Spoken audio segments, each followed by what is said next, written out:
Mia. I am in Xiamen today, and I'm gonna meet one of my oldest friend and partner in the space, CODERDAN from Aavegotchi. So let's go.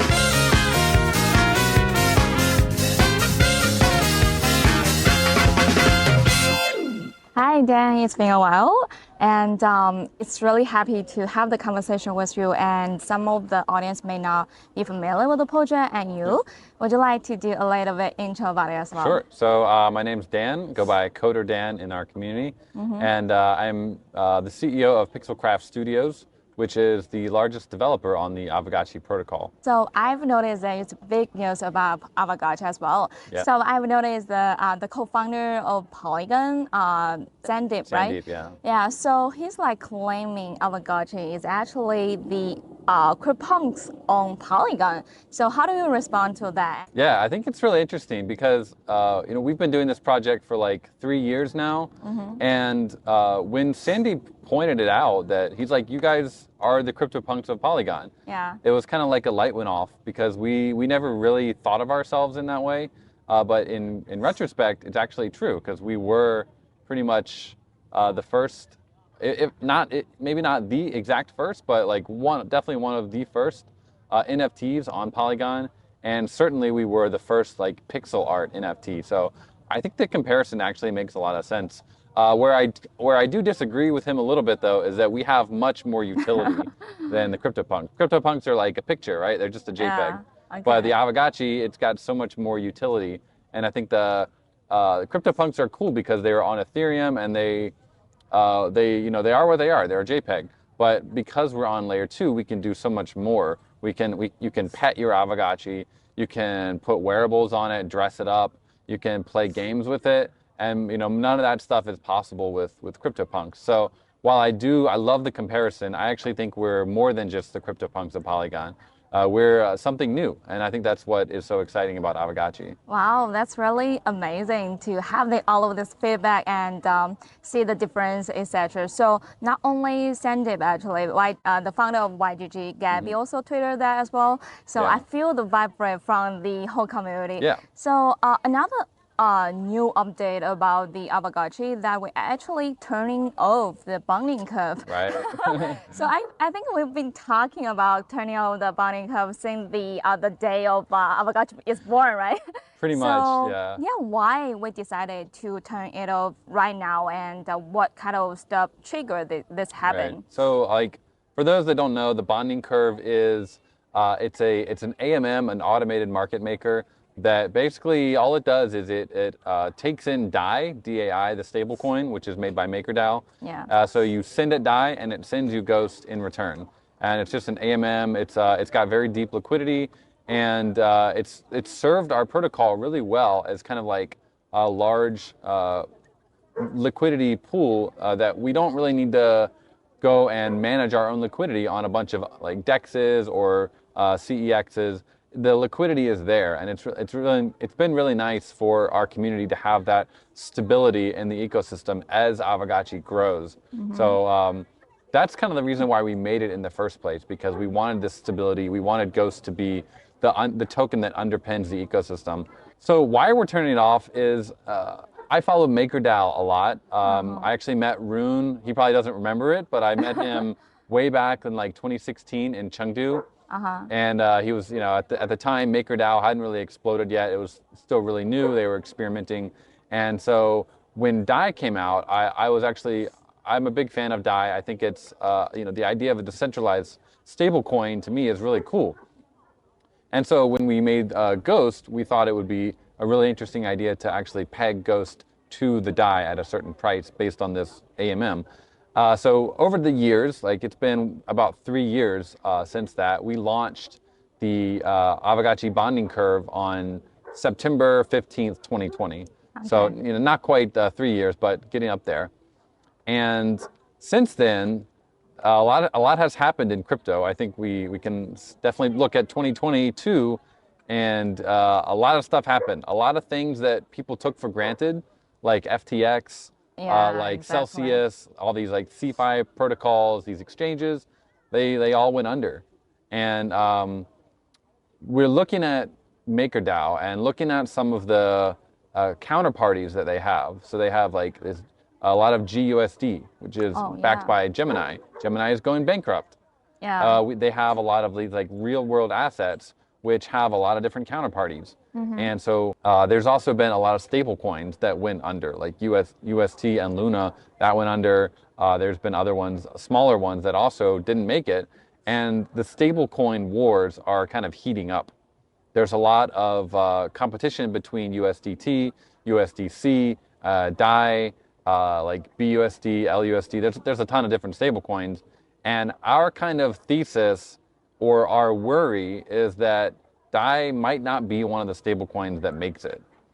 They currently have this new proposal called the Endgame, where they're talking about depegging DAI from the dollar. Okay. And so we look at that kind of stuff and we're like, you know, what's going on over at MakerDAO? I totally respect their team, and I think DAI is still a good token as a stable coin, but it does introduce a lot of potential risk into our ecosystem that actually is pretty unnecessary. Like we've grown Aavegotchi to a place where we don't necessarily need all that DAI backing Ghost.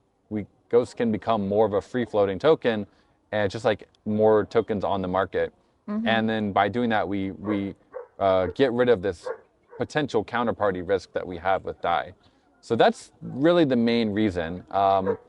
It's a small chance, but if DAI did suddenly depeg, it would be really, really bad for our ecosystem. So myself and Golden Cross, my co-founder of Pixelcraft Studios and summoner of Aavegotchi DAO, we just feel like this is the time where there's a lot of uncertainty, and it kind of makes sense at this juncture to put a vote out and kind of start talking about this more and see if Aavegotchi DAO is willing to make this move. It's not something we at Pixelcraft Studios are going to do unilaterally. We need to have the support of Aavegotchi DAO. And so actually currently, as we're filming this, there is a vote going on the Aavegotchi DAO forum.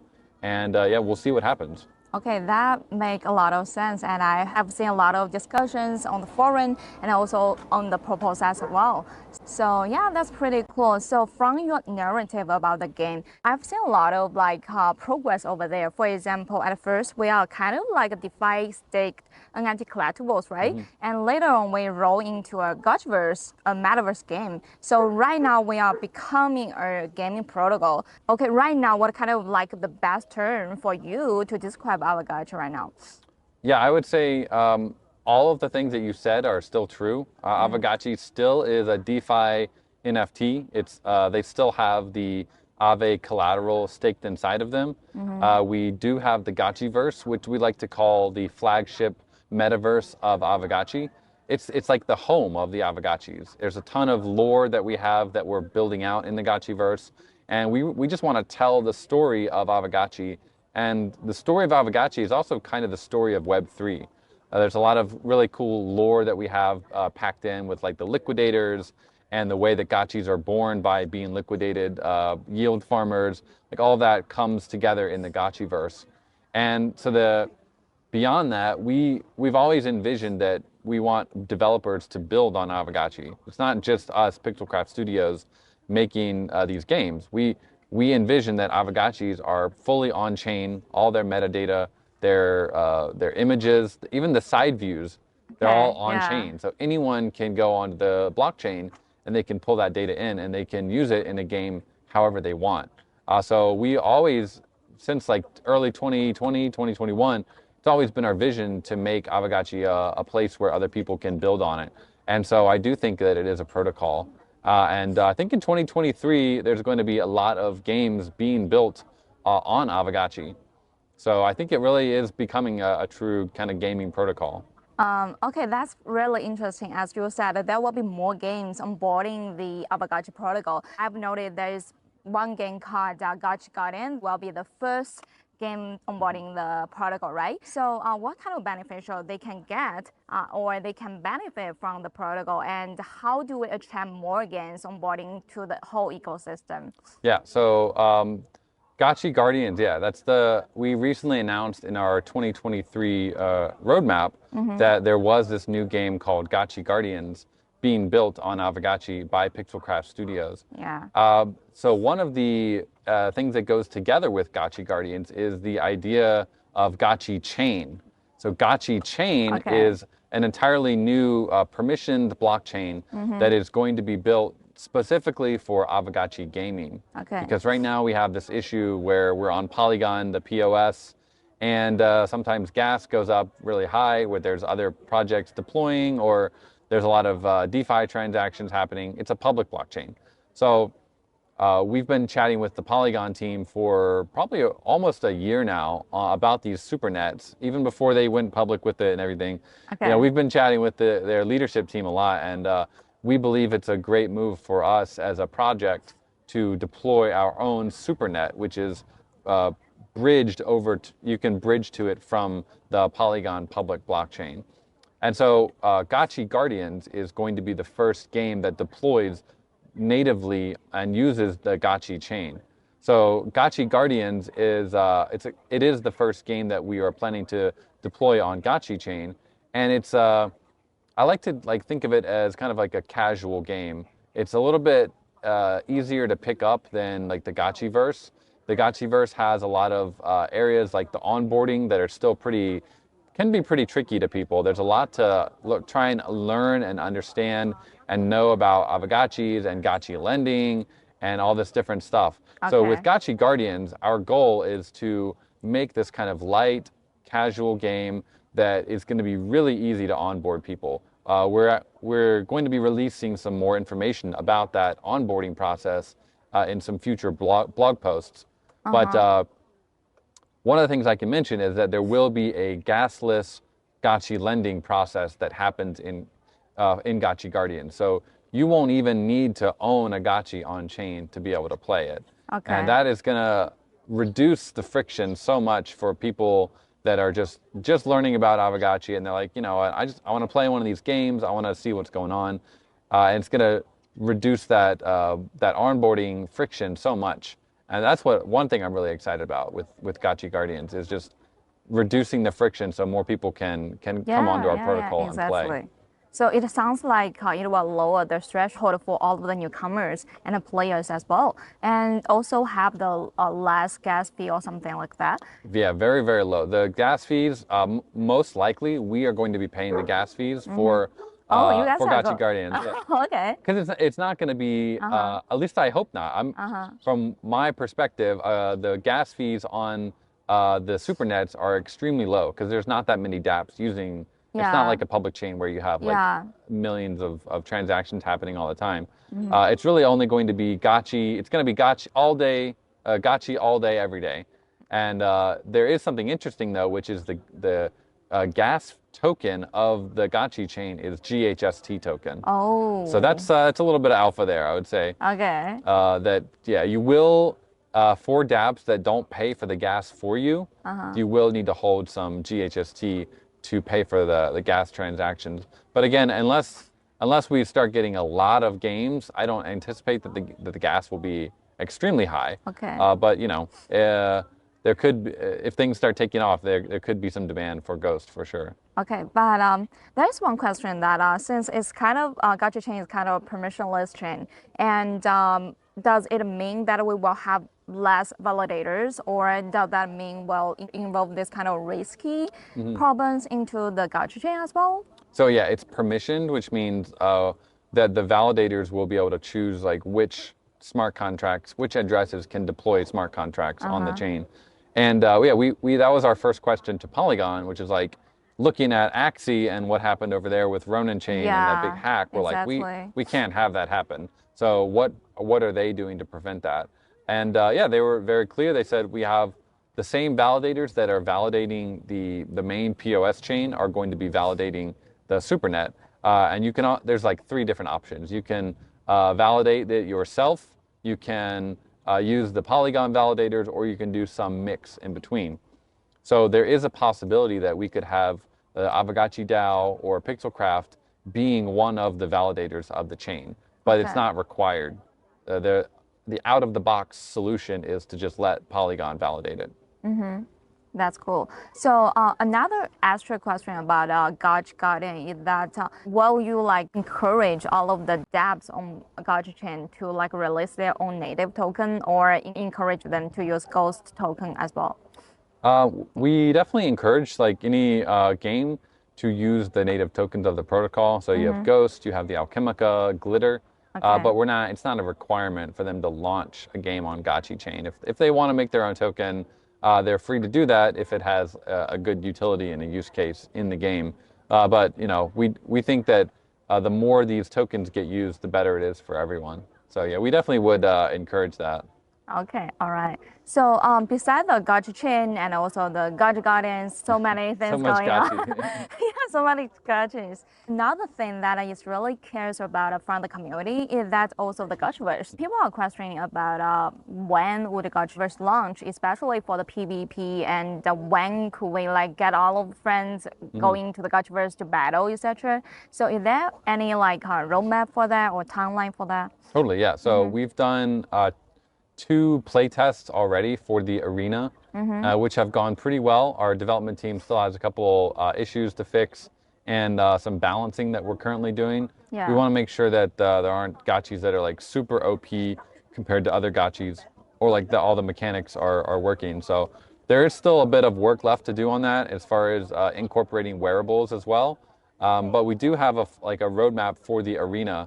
And currently we're kind of in the first stage of getting that out, but we do plan to have a full-time release happening at the end of this month or in March. Oh, okay. This is taken currently in February, so we want to have a stable version that people can play 24/7 as soon as possible for sure. So beyond that, the kind of roadmap for the arena is that people will eventually be able to create their own arenas. So right now it's only one big public arena and everyone's kind of fighting each other all the time, Yeah. which is fun. It's super cool. But we also want to have the ability for people to create their own arenas. And like you and I could pit our gotchis against each other and we could fight each other 1-on-1, or you could have 2-on-2, 5v5, and have like different maps and different battle arena styles. And also different enemies that you can like summon into the battle, and just have like a fun, kind of a PvP experience. So all of that is on the roadmap for the arena. And the good news is that a lot of the hard work has already been done. So a lot of the stuff left to do is really just fun. It's like balancing and allowing people to create different arena instances to fight each other. So the arena's coming along actually pretty well. And the next one that we talk about in the Gotchiverse is the Great Battle, which is, you look back at the light paper, the Great Battle is this idea of like liquidators and Aavegotchis fighting each other, and kind of liquidators trying to invade the Great Portal and the Aavegotchis defending the Great Portal. So that's definitely still planned for 2023. A lot of people ask us like, well, when is the Great Battle happening? And our answer is there's a lot of balancing that needs to be done between the Aavegotchis and the liquidators. We can't just drop in a bunch of liquidators and hope hope that it goes well. It's gonna be very uneven. So we're doing a lot of the balancing work now, where we put Aavegotchis against each other and fight them, and then we also have more of like a PvE combat where Aavegotchis are fighting against liquidators as well. So once all this kind of balancing work is complete, then we'll be more confident to actually have a Gotchiverse-wide Great Battle. And Gotchi Guardians also plays a role in that, because it's also like an Aavegotchi versus liquidator battle that's kind of happening all the time. And so we're going to get a ton of data from that as well that's going to help us streamline the Great Battle for when it finally does come. That's cool. So for the Great Battle from the Gotchiverse and also the Gotchi Guardian, which game we can prefer better? My feeling is that it seems like the Gotchi Guardians is a lighter lift, and that's probably going to launch first. And then after we've had some data come in from Gotchi Guardians, we will be ready to start moving towards the first full Great Battle. But another point that we made on that was we had a lot of internal discussions in our team. We were just thinking, if we have a big Great Battle, we get like a bunch of new people coming in to look at it and observe and participate. After that Great Battle is over, like what are they going to do? there might not be that much for them to experience after Yeah. that great battle ends. So they're probably just going to leave and go do something else. So Gotchi Guardians is another great way of keeping those new players and giving them something to enjoy while they're waiting for the next great battle. Gotchi Guardians is kind of like a mini great battle happening all the time. Okay. Yeah, in terms of data, so a lot of like people, especially for the outsiders who are curious about blockchain gaming, they are questioning the participation of the players are kind of low. So how do we respond to that? And what's the data, especially for the real players for Aavegotchi? What's the data about that? And what's your expectation for Aavegotchi data? So looking at blockchain data is actually pretty difficult because you have to look at like the age of the wallet and what other protocols it's interacted in, and the goal is try to detect if it's a real human or not. It's actually pretty difficult to do.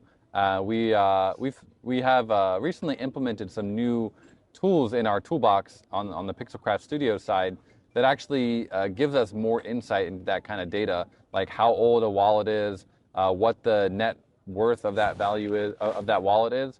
And so we've been using this data recently to help us pinpoint how many human players we actually have and how many are like, people botting or doing more sorts of like automation, which is a really big problem in blockchain gaming. If you go on some of the gaming sites and you look at the DAUs of these games, they're pretty high for some of them. And a lot of times you can start looking more at the data and you realize a lot of them are just a couple different human players doing a lot of automation. So our goal with Aavegotchi and the Gotchiverse and Gotchi Guardians and any other game that is on Gotchi chain or ecosystem, we want to have 10,000 DAUs this year in 2023. That's our goal. And last time I checked, we were at around 1,000 to 2,000 daily active users on our protocol side, which again, there could be some bots there, so a little bit hard to exactly know what that raw number is. But I do feel like it's very possible this year to go 10x, maybe even more, and grow our user base and grow the player base to have more and more human players playing the game. Okay, hopefully it can happen very soon. I believe it will. And also, we've noticed in the community that you guys started avoiding the bots from the early beginning, and you already have a system for that. So do you think this kind of system will be scalable for other games in the future? Maybe, because it kind of sounds like a must task that every game need to do or need to solve in the ecosystem. Yeah, anytime there's like a financial incentive involved in the game, there's going to be people trying to automate it and get that incentive. So I do believe it is a big problem that even recently some of the bigger game studios had this problem of like automation and botting. It's definitely very hard to eliminate completely. But I guess our goal as game designers is to design the economy and the system in a way that those automated players won't have like an advantage in speed or efficiency over other human players. There's no way to eliminate it completely. It exists in every single MMORPG or RTS game or whatever. And even nowadays with AI becoming what it is, it's going to be even harder. So there's no way to completely get rid of it, but we can try to design the game in a way that they won't have an advantage. Okay, the data of the players of Aavegotchi is pretty good right now. So not only about that, we've noticed that the DAO data about Aavegotchi is also pretty interesting and fascinating. Aavegotchi DAO is always one of the most active DAO in the space, and the DAO structure right now is pretty mature. And I know the Aavegotchi DAO Foundation is setting up right now, and we are designing all of the decisions together. So how do you think of DAO, and why do you choose the DAO to run the gaming protocol in the first beginning? So one of our kind of slogans as a company with Pixelcraft Studios is we want to build Web3 games in Web3 ways. Yeah. And I think Web3 is all about having this community and having transparency and having this group of building this game together with the people that are playing it. So for me, it was almost a no-brainer when we started doing Aavegotchi. We said we want to build this game together with the community, and this idea of a DAO is it's emerging in our space, And we thought it was just a really cool way to have the community and us together on the same ship, incentivized to go in the same way. So Aavegotchi DAO has come a long way since we initially started. Like you mentioned, they're setting up the foundation as we speak. Yeah. And that foundation is going to allow them to have more kind of real life legitimacy. It protects the people that are the signers of our multi-sigs from all sorts of things, because there is a lot of kind of uncertainty in the regulatory space right now. So having that in real life entity set up is going to help protect the signers and make sure that they're not going to get any sort of like legal trouble later. So that's a big benefit. And also it just gives a little bit more structure to the DAO, because as we've seen a lot of DAOs, including our DAO, sometimes it can get a bit like leaderless, or you kind of feel like there's no structure to what's happening. It's just a little bit chaotic. And so bringing a little bit more structure with the DAO Foundation, and also some recent proposals by the community to kind of give more leadership structure, I think is a big step forward for the DAO, because ultimately we want to give Aavegotchi the protocol and the contract and all of that to the DAO to manage. And that would be like represent the true decentralization of the protocol.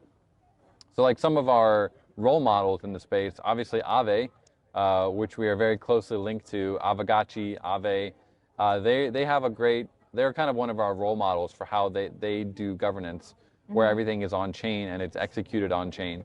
But we're also exploring some other models that are very new, and can't say much about those yet, but there's definitely some new things in the pipeline that are going to enable us to have off-chain voting, which we currently have, but on-chain execution, that's kind of the holy grail of blockchain and DAOs, because no one likes paying gas for their voting. Wow. The moment you pay for gas, it's like it adds a bunch of friction to that whole process. And so we do reward our community members for the voting. Like you said, we have some of the highest numbers in any DAO in the world, partly because of that, but also just because it's fun. People like governing this protocol. So having this final layer of on-chain execution is really going to make it like a much more decentralized experience. That sounds really a good governance protocol. It's awesome. Totally. Yeah, you need to tell me after this. Hopefully we'll know in a few weeks. It's definitely coming out pretty soon. Okay, so besides that, a lot of people are asking questions about the DAO structure, because they think this kind of structure will involve low efficiency, and also it will involve a little bit masses, because it have to be decided by the whole community, etc. So how do you make the balance over there, the efficiency and also the respect to the community? And also, how do you boost the participation from the community? I know you guys have done an amazing job on that. So yeah, there's a couple different models that we've seen tried in the DAO space. So one of them I think is Sushi. They elected kind of like a leadership team to manage their DAO and work on behalf of the DAO. Another model you see is the MakerDAO, like I said at the beginning of this chat, which I do respect MakerDAO a ton. Don't quite agree, again, with some of the things that they're doing recently, but I do respect the way that they've set up their DAO, where they have like a central, the DAO, which is all the members, and then off of that they have some like kind of offshoots for different, they call them core units. So we're also envisioning kind of a structure like that, where you have the DAO, who is kind of, I view them as like a think tank and a way to organize resources and kind of move a little bit more slowly, but very methodically. And so when they have an idea, they can then look at one of these sub-DAOs that the DAO has created. So it could be like a marketing DAO, or it could be technical, or it could be partnerships, various different core units, or sub-DAOs or guilds, whatever you want to call them. And so the DAO says, we want to do this, and we have this core unit or this group of trusted community members that have proven in the past that they can do this. So we're going to give this to them to execute. And I think that's really, currently seems to be one of the best ways to scale a DAO. Because otherwise, like you said, it can be very chaotic and messy. The DAO is constantly voting on these small amounts of money when really it's not that efficient to be constantly focusing on these small things. We want to focus on bigger things. Yeah, And so exactly. having these kind of task forces or core units, whatever you want to call them, is a great way to scale the DAO. And I do think probably going forward, we'll have more of that model in Aavegotchi DAO. Exactly. Do you think DAO will replace the structure of company, or what kind of like organization will more suitable for the DAO rather than the company structure? Well, I think both models definitely can coexist. Pixelcraft Studios is a company, the DAO is a DAO, and I don't think they'll ever replace each other fully. But I just think they have different strengths and weaknesses. DAOs tend to move a little bit; they're a little bit less agile probably than a company. But I do think they won't really fully replace each other.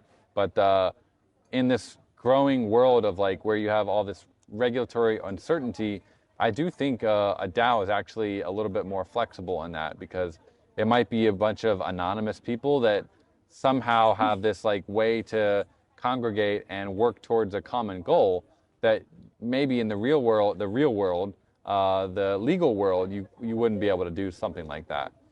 So I think there's definitely a room for both types of these entities going forward. Sounds pretty interesting. So if I am contributor right now, so what kind of role I can fit into the Aavegotchi DAO right now? What kind of roles you guys are hiring for? Yeah, so I think right now is actually a really interesting time to be looking at Aavegotchi DAO, especially if like you're a developer or UI or front end, things like that. The DAO recently just did a big upgrade that was totally community driven. It was community organized, community led, called the Forge, which was like a big upgrade to our protocol. And so involved in that team, they had UI, they had front end, they had Solidity, smart contracts, and also like project management. So those are definitely some areas that if you have expertise in, there's probably a place in Aavegotchi DAO for you. But going forward, there's also going to be more grants or bounties created for things like marketing or liquidity management, tokenomics, and pretty much anything that a company would need. Going forward, we're setting up a board, like a bounty board called D-Work, which will the DAO will be creating bounties that people that can then come in and fulfill. So I think it's a very exciting time to be looking into Aavegotchi right now. No matter what your skill set is, if you hang around long enough and look at the bounties and just get involved in the community, there's definitely something that you can make an impact on. Okay. Can I like contribute myself, or I have to like contribute as a team? So it probably helps if you are part of a team or you get to know some of the other community members and like form a team together, because a team usually has different strengths and weaknesses that they can help kind of form one of the sub guilds that I was talking about earlier. But I think ICs, individual contributors, can probably also find some bounties and things that are going to be put out by the DAO. So definitely, I'd be looking around. Even if they're not out yet, it's a good time to get some reputation, get well known in the community, and let people know what kind of skill sets you have. Yeah, exactly. Get involved with the community. All right. So my last question is that we are expecting the whole market will recover soon. So what kind of like next big things or next big trends for you in the next bull run? So I think that if you look at kind of the previous cycle, there were a lot of games or projects that rose up and then kind of went down during the bear market. But actually, I love bear markets because it's a great time to just build, and you weed out a lot of the weaker players.